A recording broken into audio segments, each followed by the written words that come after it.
anniversary and the budget always combine every year. Hello everyone, welcome wherever you're watching from in the world. My name is Ryan Bechu. This week we're celebrating 3 years of The Morning Shot. Congratulations to everyone on the show and thank you to all of you who watch every week as well. The topic of discussion on this show and this time around hasn't changed one bit in 3 years. That's because around this time, the budget always beckons. And this week, Finance Minister Com Imbert delivered his government's fifth and final financial package of its term in office. He had to factor in an election next year along with the economics of the day, which spelled electionomics. The Ministry of Sport and Youth Affairs was allocated $392 million for the next fiscal year.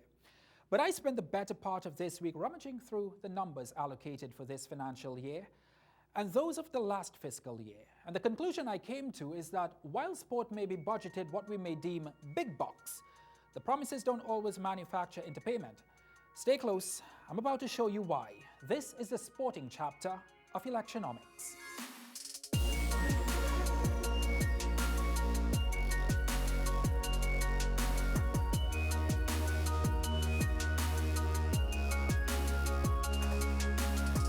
Let's do some comparing and contrasting, shall we?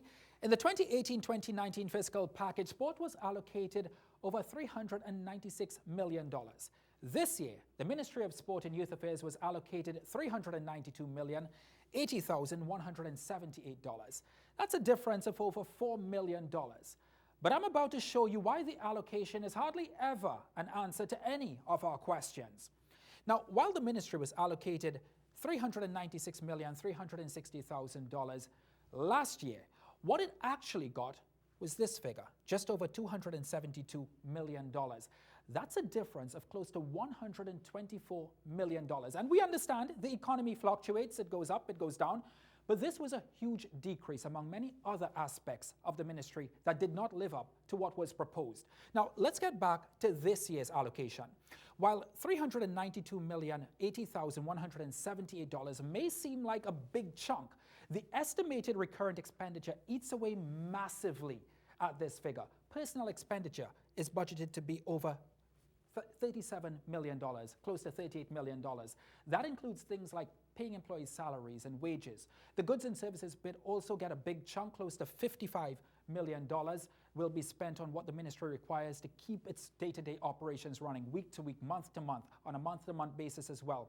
The purchasing of things like office equipment and different things within the ministry also gets a big chunk of $1.5 million. Transfers and subsidies, that's giving money to entities like the Sport Company, which is under the purview of the Ministry of Sport and Youth Affairs, is budgeted to be at over $186 million.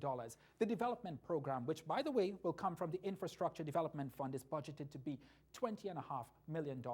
The one takeaway I always want to leave you with is that recurrent expenditure doesn't come back. It doesn't generate any income or any revenue. Let me give you some more details on the transfers and subsidies. Here's a breakdown. The Sport Company, which has 15 sports under its watch, gets the largest slice of $91 million. Indoor sporting arenas will get $3 million, and that includes the hockey facility as well. Remember, the ministry also has an obligation to entities such as the Trinidad and Tobago Anti-Doping Organization, as well as the Sport Dispute Resolution Center. Both will get a taste of the icing, but not exactly a slice of the cake. Here's why. If you remember, I was on this same screen telling you about 3 major loans the ministry is repaying. You'd notice nothing for First Citizens Bank for the Brian Lara Cricket Academy this year. We're not sure why no numbers exist, but we do know that the last fiscal year they were budgeted to repay First Citizens Bank $72 million or thereabouts. However, the government will repay Ansa Merchant Bank over $41.5 million for 9 recreational facilities built. Round about the same figure they were hoping to repay last year. This $2,970,000 that will be repaid to UDCOT, or at least they hope will be repaid to UDCOT in this financial year, is actually the same figure they were hoping to repay last year. Non-profit organizations, which includes national sporting organizations, will get close to $21.5 million. Those things should include subventions. The Boxing Board of Control will get $1.7 million to run its operations. Youth organizations have been handed just over $500,000 as well. The grand total close to $24 million. Let's move to the consolidated fund now. $1.5 million have been budgeted for the upgrade of swimming pools across the country. $4 million to improve sporting arenas. A sporting census is also scheduled to be conducted. So they all seem to be seemingly encouraging numbers. But if the last fiscal year is anything to go by, these numbers are not an accurate reflection of what sport could get in the next financial year. I've got the perfect guest next.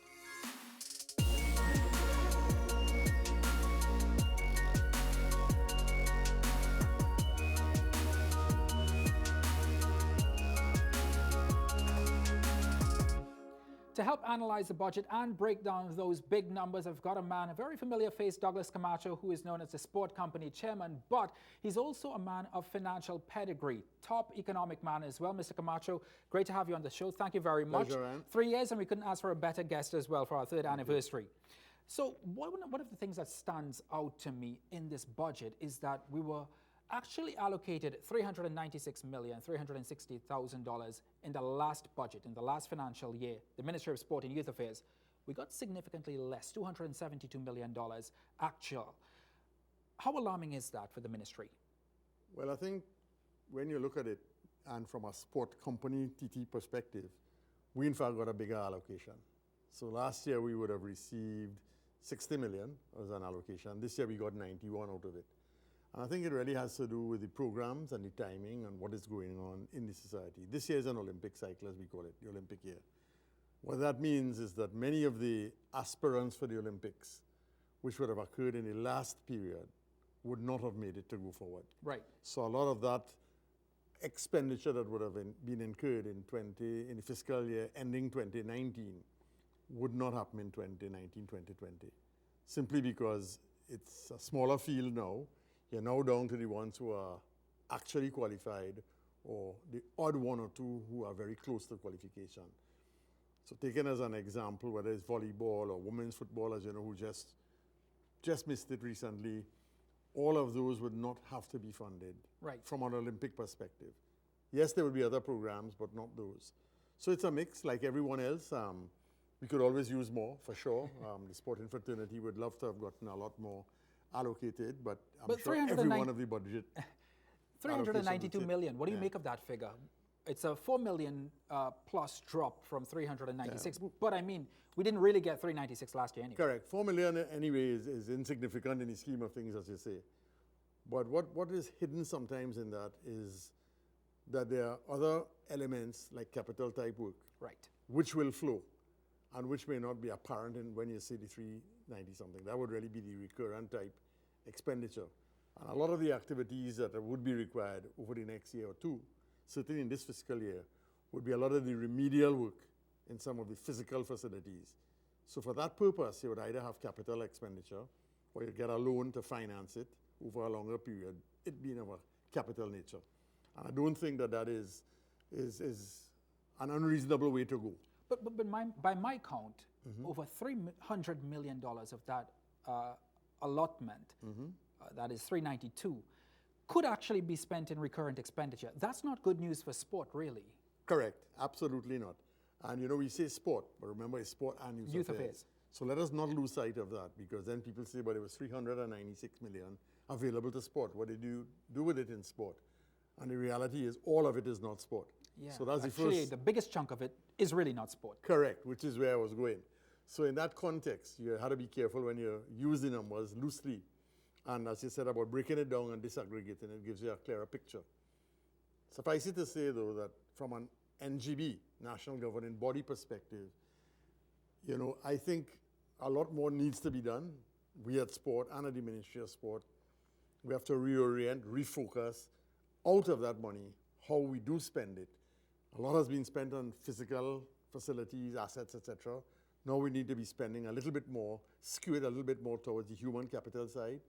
So the actual programs, the development, as we go, the end of the fourth cycle, which is effectively the beginning of the next 4-year cycle in the sporting world. So you've gotten $91 million, much more than you got for the last financial year, but still, you were reported in saying in the Trinidad Guardian to my colleague Rachel Thompson-King that you may have to look towards a loan. Can you expand on that? Absolutely. Well, what happened, as I said just now, is that on the physical facility side, a lot of the work that would otherwise have been recurrent, you know, the general day-to-day maintenance, a lot of it is at a critical stage now where it's no longer just maintenance. It is going to be requiring work of a capital nature. So to that end, that is better financed long-term than from a recurrent. So it is that kind of dialogue and discussion we now need to have to say, okay, this is the actual needs on that element. Let us take that into a capital expenditure type program, and let us use the funds that we have for the recurrent expenditure and maximize that. And our view, certainly at the Sport TT side, is that we really want to focus a lot more this year on the NGB side of the development. The last year, a lot of it was really on maintaining the infrastructure that we had. Budgeting $396 plus million last year, actually allocating and allotting 272 and now going back to 392. Does this tell you, does this show you as sport company chairman, a government that has sport as its best interest or the best interest in sport? Is it a government that takes sport seriously? I guess I'm asking. Well, I suppose if one were to take sport in isolation of the rest of the economy, you could say more could be done. Right. My challenge has always been, and you sort of introduced me that way too, because of my... Yeah, you're a financial guru, yeah. Well, I wouldn't say a guru, Well, but I would certainly say. because of my years in the financial industry and understanding the whole macroeconomic climate, I recognize that sport is but one dimension. And you know, sometimes as I say to the ministers and to PSs, that is almost an Achilles heel for me, because then I can't play ignorant of the facts. You know, if I could be so narrow-minded as to say more for sport, but then what about hospitals? And I'm familiar with the challenges there. What about schools? I'm familiar with the challenges there. National security, everybody in the country is familiar. The So grand the scheme big of life, scheme, yeah. I know that, you know, yes, sport is a vehicle, but sport is not just funded through that 396. Sport is funded through Ministry of National Security, although it's not apparent. It's funded through social welfare, not apparent. How does one capture all the elements? Education, all the school leagues that go on, is not funded through Ministry of Sport. Yeah. It's not funded through the sports company, but it happens. Yeah. So, you know, I can't be blind to that. I could definitely say we'd want more, absolutely. But do they take it seriously? Yeah. I would say certainly in the recent past, the answer would have to be yes. And I'll go back maybe 10 years or 15 years and say yes, right? The programs actually put in, the rewards eventually scheme that was eventually put in, before it was fairly ad hoc. You know, something happens, you decide it looks political. Political meaning whether sports politics or national politics. Now, it's very clear. You win, you qualify, you got this is the outcome. So it's less subjective and far more objective in how it is. So I would say that is an indicator of the seriousness. The plant, and we have on the ground, I boast around the world and I say, you know, whether it's a plus or minus, Trinidad and Tobago has probably per capita more world-class facilities than any other nation. For 1.3 million people, the facilities that we have are exceptional. Yeah. You know, and it's the envy of many. Many big countries envy us.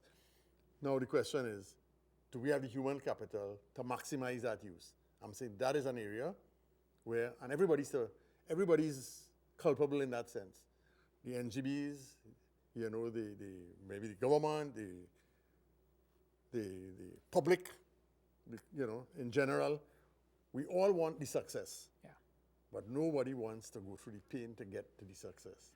And human development has lagged the physical infrastructure development. Douglas Camacho, I wish you could spend longer with us on this topic, but I really appreciate you. Thank you. Thank you very much. You're watching The Morning Shot here on CNC3. When we come back, the Caribbean Premier League final is on tomorrow evening at the Brian Lara Cricket Academy. It's going to be a lot of action on the field of play, but also off.